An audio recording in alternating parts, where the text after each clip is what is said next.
What's up, guys? It is Will here, back again, and today we are here to review the SooSooToys Unbreakable / Invincible figure from the Amazon Prime series Invincible. Guys, I was actually pretty hard on this figure when it was originally announced. I looked at it and I thought, oh man, I want that to be better, because I am a huge fan of the Invincible TV series on Amazon Prime. I had not read the comic prior, but the TV series was fantastic, particularly the final 2 episodes, which were emotionally riveting.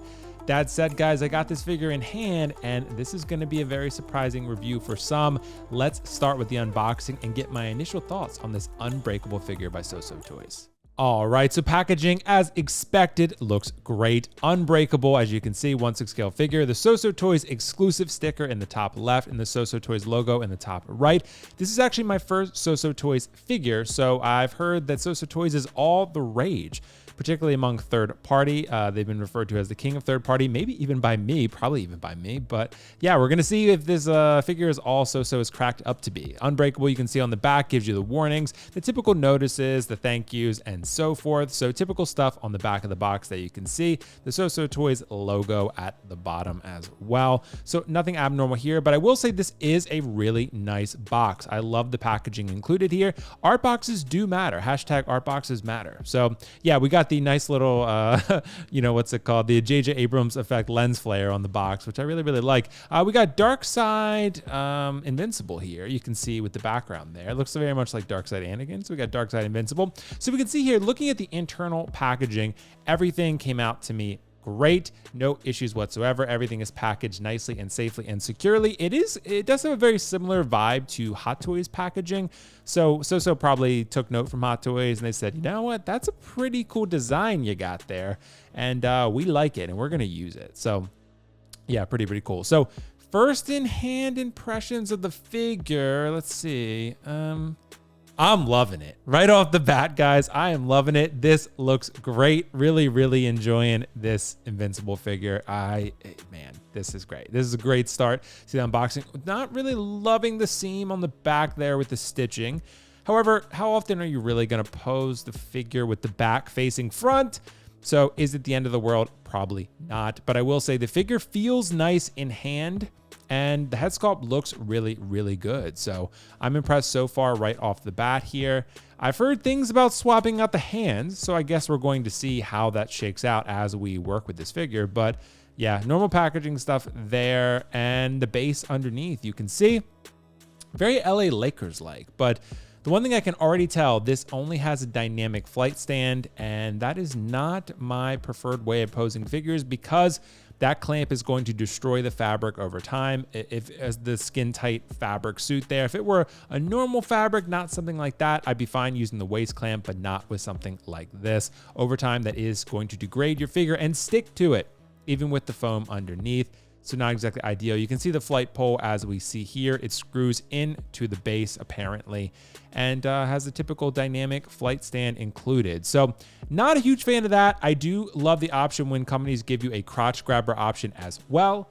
That was not the case with SooSoo here. Don't follow Hot Toys Lloyd's lead here, SooSoo, with that. I don't want to see that. So I want to see a crotch grabber option. Okay, so we got the gauntlet here, the battle damage bloody gauntlet. Very impressed with the paint apps. This looks really realistic. The blood looks wet. It looks spattered. It looks real. So the battle damage effect is going to be a very tempting display option for me, because the clean option is really nice from what I've seen in videos, but so is the battle damage. Oh, and you can see an error. Rookie mistake. Okay, so you can see the battle damage blood effects on this gauntlet as well. Really cool. Looks great. And yeah, I love the paint apps on this. This is awesome. It's going to be hard to turn down that battle damage option in your display, just because it has so much presence with that blood. We collectors, we love battle damage. We love something that looks worn. We love something that looks realistic. And that blood effect really makes it look realistic. Probably reminiscent to his fight with Omni-Man. Okay, so taking a look at the secondary head sculpt, the battle damage head sculpt, you can see there, it looks like my magnet came unglued from the hairpiece, but the head sculpt itself looks really great. You can see the cracked lens there. You can see the bloody nose, the blood around the head and on the actual neck piece. really cool. And there's a magnet that attaches the headpiece. And you can see the magnet attaches the hairpiece as well. And mine was not really popping on very well. And that is because the magnet came unglued. And I re-glued the magnet, not a huge issue. And we got it sorted after that. So yeah, the magnet does pop on nicely and securely. If your magnet does come unglued for whatever reason, just re-glue it. It's totally fine. It holds steady as ever. So the hair looks great on top of the headpiece like that. It looks awesome and plugs in really, really nicely. The magnets are already impressing me on this figure. This is what a live reaction sounds like. The magnets are already impressing me on this figure. And yeah, I think this is really, really great. I think these magnets actually right out of the box are a little bit stronger than the in-art ones, which is saying something. So you can see the effects there on the hands, a little bit of weathering, a little bit of detail. You can see the paint apps on the gloves there, giving a little bit of sort of worn usage, as you would say. There's only one pair of battle damage hands. It's the bloody fisted hands, which I will show you. However, for now, I'm gonna show you a baseball glove, which I doubt I'll ever display my Invincible with a baseball glove on. I just think it's a very cool accessory to include, but probably an inessential one, a non-essential one rather. I think that's not one that anyone's really ever going to use. If you are going to use it, let me know in the comments below, but I have my doubts that anyone is ever going to actually use that besides one photo with a baseball glove. So you can see the battle damage bloody hands. This is actually the only set of hands that have the battle damage bloody effects. All the other hands are normal, weathered, typical hands, but not bloody. So you could still put those with the bloody head sculpt and bloody neck piece. Wouldn't be the end of the world. Maybe his hand just didn't get as bloody. But if you're going to use the bloody set, yeah, I would have liked to have seen a little bit more from the hands in terms of bloody accessories. Maybe a set for each individual style and a bloody set for each individual style as well. A relaxed set that's bloody and a clean set that is not bloody and relaxed as well, if you get my drift. So that's what I would say. And yeah, the hands are still pretty weathered and cool overall. You can see here, here's the lot of them, and they look really great. You want to be careful swapping these on. They are not easy. Let me just tell you guys, swapping the hands on this body is extremely difficult, and I would not prepare to swap them very frequent. It would just not be something that I would do. That said, here's a baseball. If you do want to use the glove, it looks pretty cool. It looks like a baseball. It's white, it's red, it's a baseball. Anyway, let's jump to the next portion of the video. As you can see here, we have a magnet. So this is the sort of tutorial period. There's a head magnet. It's super strong. If you put that neck piece on a table and just pop the head even close to it, it'll pull it right to it. This is a very strong magnet, and I am highly impressed with how it turned out. It locks on perfectly. You can move the head, tilt it as much as you would like. I think this is even stronger than the Hot Toys magnets you get for Venom, from what I have seen with my Venom. It still works. It's pretty good, but this magnet is substantial. It's big, it's very strong, and it does exactly what you need it to do.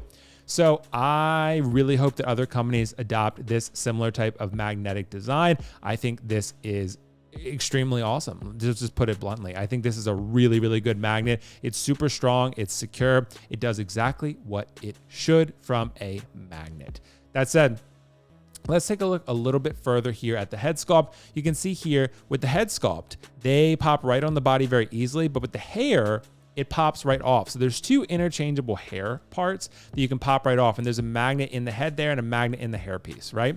And you just pop that hair right on there. The magnets clamp together and boom, there you are. The head sculpt is perfectly put together. Now, plop it on the body. It'll go right on there. The hair piece plugs on perfectly. You can tilt the head and do whatever you want with it. Looks great. Okay, so guys, let me just tell you, my impression of this figure, damn. This is one of the best figures that I have unboxed in quite some time. When you put this guy in simple poses, he has presence. And what more could you ask for as a collector? When you look at the battle damage bloody effects, there's so much personality to this figure. We collectors, we love our battle damage, and this looks phenomenal in the paint apps and the presence overall. The tailoring is great. The suit, I would be very careful with posing. I don't think this is one that you're going to want to pose extensively for long periods of time. I think you're going to crease the suit. Same with this flight pose. I put him in one flight pose just for the purposes of this review. I would not trust that waist clamp on him long term. And again, I would not trust the elbows being bent long term like that if you want to preserve the integrity of your figure. You could take a photo like this, snap a nice little shot, put it on Instagram or YouTube or whatever. However, I would not plan to leave your guy in the display like this long term. I just think you're going to see significant creasing, and I think you're going to be one unhappy collector at that point. So do what you think is best, but for me, I'm going to go with something simple. You can see the battle damage, though. It has so much personality no matter what pose you put it in. However, like I said, you only have fisted hands for the battle damage, the bloody version. So you got to factor that in. You could use non-bloody hands like this, but not the end of the world. I'm really at a tough crossroads here because I love how this clean version looks. I absolutely love this clean version. I think it looks awesome. I love the battle damage version. I'm so tempted to just get a second one to display them both, but I don't know that I want to dedicate that much space to Invincible when I only have so much room to collect things. So the inner collector in me says, wow, we need a second one of this. This figure is that good to display both versions. However, I don't think I will. I think I will just swap them out. But the head sculpt is fantastic. They obviously went for a lifelike look instead of animated here, and I like the choice because it fits in with the rest of your figures very effectively compared to an animated version, which would not. You can see here the fabric or the tailoring on the suit is really, really great. You can see the materials used are fantastic. I'm honestly not sure what type of materials it is, but it is great and it fits the body perfectly. The main Invincible look more like a man than a teenage boy. Not the end of the world. Still looks great on the shelf, but he looks a little more manly than boy. So, guys, at the end of the day, for this figure, you're paying under $200 shipped probably. I got it from KG Hobby, and I think I paid maybe $225 because I got express shipping. But if you get it from somewhere else or KG Hobby slow shipping, you can get this guy really cheap. Under $200, exclusive, limited to 500 pieces. Guys, I'm going to give this figure a 9.5 out of 10. I think the only issue is the hands. Other than that, it's phenomenal. So let me know what you guys think in the comments below. This Invincible figure is one of my favorite figures in my collection now. I absolutely love it. This is my first SooSooToys figure that I've ever purchased, and I will likely be purchasing more because I think this guy is just fantastic. Let me know your thoughts in the comments below on Invincible and this figure. I will catch you guys in the next review. Thank you so much.